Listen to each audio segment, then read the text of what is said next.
Today is Friday, September 13th. We'll tell you why it seems there won't be another presidential debate after all, as the first general election ballots are now in the mail. And is election betting legal? What used to be a gray area seems a lot more clear now. Plus, why thousands of Boeing workers are now on strike, how newly approved software could help millions with hearing loss, and what to expect at this weekend's Emmy Awards. Those stories and even more news to know coming up.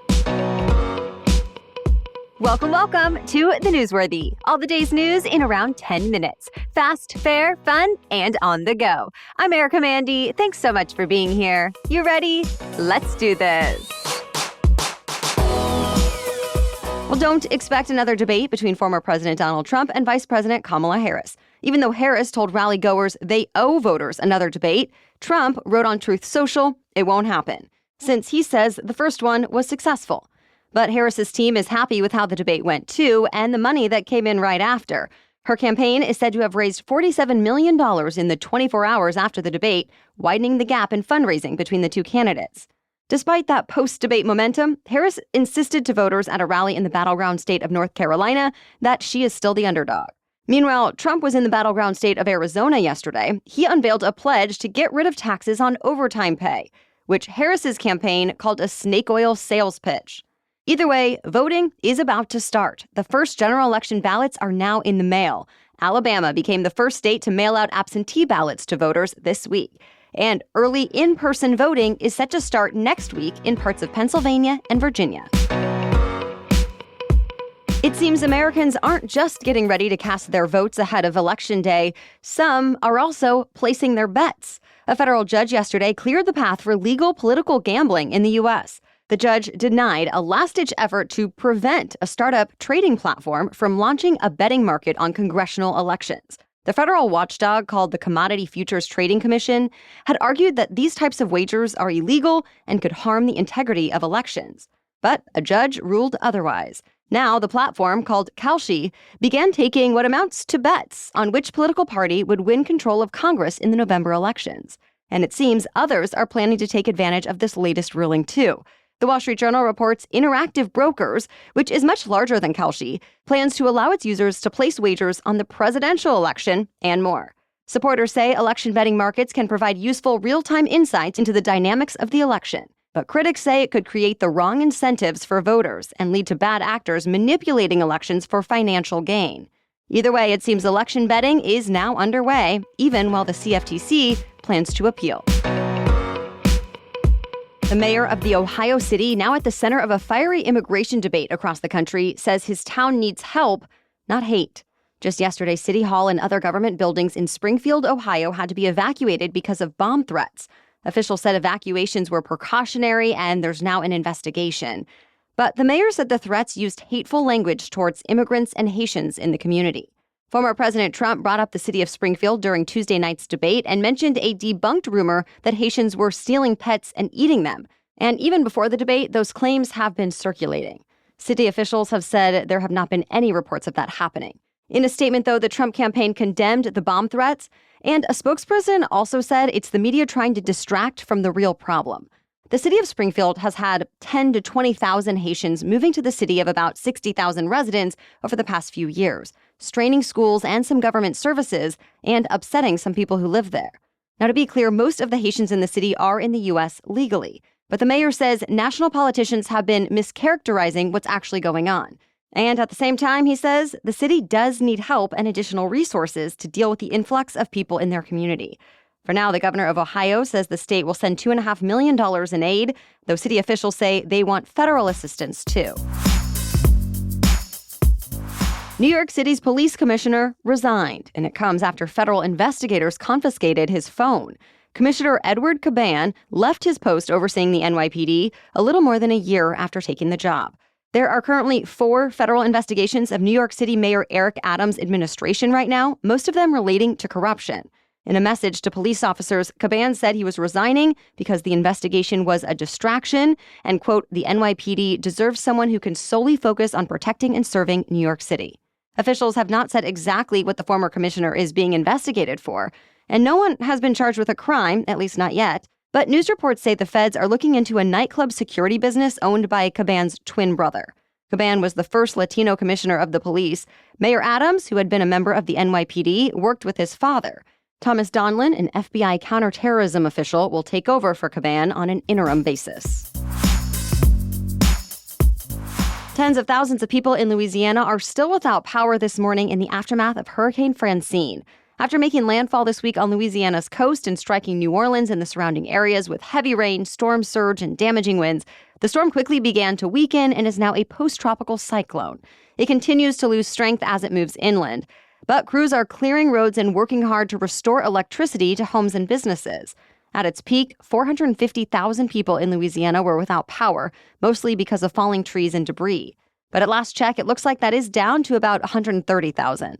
The storm is expected to continue to bring rain across parts of Mississippi, Arkansas, Tennessee, Alabama, Georgia, and the Florida Panhandle. More news still ahead, but first, thanks to our sponsor, Shopify. Any successful business is not just about the product or service or podcast they put out. It's also about the business behind the business. Running things smoothly internally and making sure it's easy for buyers are both key. And listen, any help I can get to make my business run as it should is so appreciated. For millions of businesses, Shopify is key to their success. It's home to the #1 checkout on the planet because nobody does selling better than Shopify. And the not-so-secret secret is that with Shop Pay, conversions go up 50%, helping to make sure fewer carts are abandoned and more sales are completed. Even well-known businesses like Mattel, Heinz, Magic Spoon, Allbirds, Thrive Cosmetics, Skims, and more rely on Shopify. So upgrade your business and get the same checkout all those well-known businesses use. Sign up for your $1 per month trial period at shopify.com/newsworthy, all lowercase. Go to shopify.com/newsworthy to upgrade your selling today. Shopify.com/newsworthy. Now back to the news. Well, nearly half of American renters are spending more on housing costs to the point that the government is now considering them cost-burdened. That's according to new data from the U.S. Census Bureau looking at housing costs from last year. Its survey found that 21 million households in America spent more than 30% of their income on all costs related to housing, like rent and utilities. And it is worse for certain groups. More than half of Black and Hispanic renters are cost-burdened. The survey also says all housing-related costs have gone up faster than home values, the first time that's happened in a decade, creating an affordability crisis for renters and homeowners. But renters especially are feeling the pain. The annual increase in rental costs was the highest since 2011. 33,000 Boeing workers are officially on strike. Despite a tentative deal earlier this week, the company's largest union overwhelmingly voted against the new contract that union leaders had negotiated. The deal would have given workers 25% raises over 4 years and other improved benefits. 96% of the union workers, though, at several Boeing locations in the Pacific Northwest voted for this strike, which went into effect at midnight this morning. Members told reporters the deal was not good enough, that the raises were too little after a decade of stagnating pay and the rising cost of living. And they hope a strike can get them more. The strike will have a big impact. It means halting production of Boeing's 737 jets, which are still best sellers despite facing questions about safety. Aerospace analysts say it could cost Boeing upwards of $1.5 billion. And airlines will feel it too, since they're already dealing with a plane shortage. We'll see how long this strike lasts.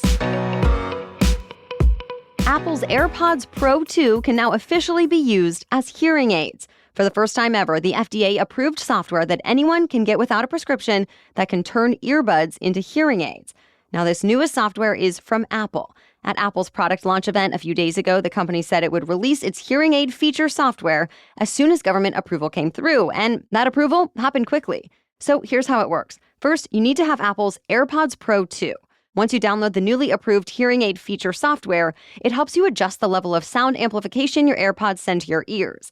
Then your AirPods aren't just headphones anymore for music and calls, they're hearing aids, making the world around you louder. Now, just like other over-the-counter hearing aids, this feature is not intended for people with severe hearing loss, but the FDA says it gives more hearing aid access to people who may need it, but don't want a separate device or who are testing the waters before they make a more expensive purchase. It may also help anyone self-conscious about wearing hearing aids. More than 30 million Americans experience some form of hearing loss.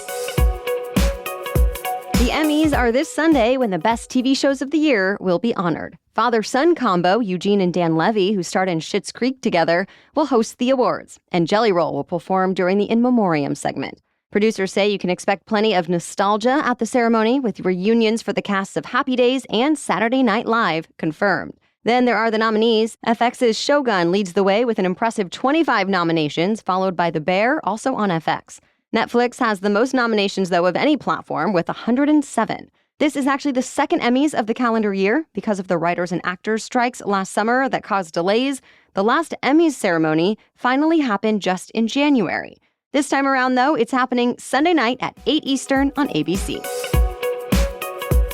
That's it for the main news today, so now it's time for Feel Good Friday, when we bring you one extra feel-good or positive news story before the weekend. But first, a quick break for our sponsor, BetterHelp. In the last few months, my 3-year-old has really gotten into playing his little guitar. It's super cute, and he's actually kind of good, even though he doesn't know how to play any real songs. But it's inspired me and made me want to learn guitar with him. I'm truly interested in starting lessons now. And I realized, wow, it's actually fun to learn and grow again, even as adults. So is there something you might want to learn? A new language, gardening, anything really? Therapy can help you reconnect with that sense of curiosity and wonder and figure out how to make yourself a little happier. Maybe remind you that it's okay to make time for yourself and embrace those back-to-school nerves and excitement, even as an adult. If you're thinking of giving therapy a try, BetterHelp is an online-only option that is convenient and suited to your schedule. Just fill out a brief questionnaire to get matched with a licensed therapist, and you can switch therapists anytime for no additional charge. Rediscover your curiosity with BetterHelp. Visit betterhelp.com/newsworthy today to get 10% off your first month. That's betterhelp.com/newsworthy. Now back to Feel Good Friday. It's back to school time, and one 4th grade teacher in Alabama found a unique way to help students. She's helped so much, she's earned the nickname Carrie Poppins because of her generosity. Carrie Ahrensberg had an exchange with a student that made her realize the reason he kept his hoodie up was because he couldn't afford the hair care products he needed. So she bought them for the student, who stopped keeping his hoodie up, but the experience made her wonder, what if more kids needed these types of essential items? Perhaps she could have them on hand at school all the time for students to take whenever they needed them. That's how her care closet started, and it's been going strong since it first opened in 2022. She started small with donations and items that she bought herself, things like toothbrushes, socks, chapstick, and more. Eventually, people started donating to the care closet, and an interior designer even reached out to help her design a system for organizing and storing the items. Carrie has even gone somewhat viral because of her care closet.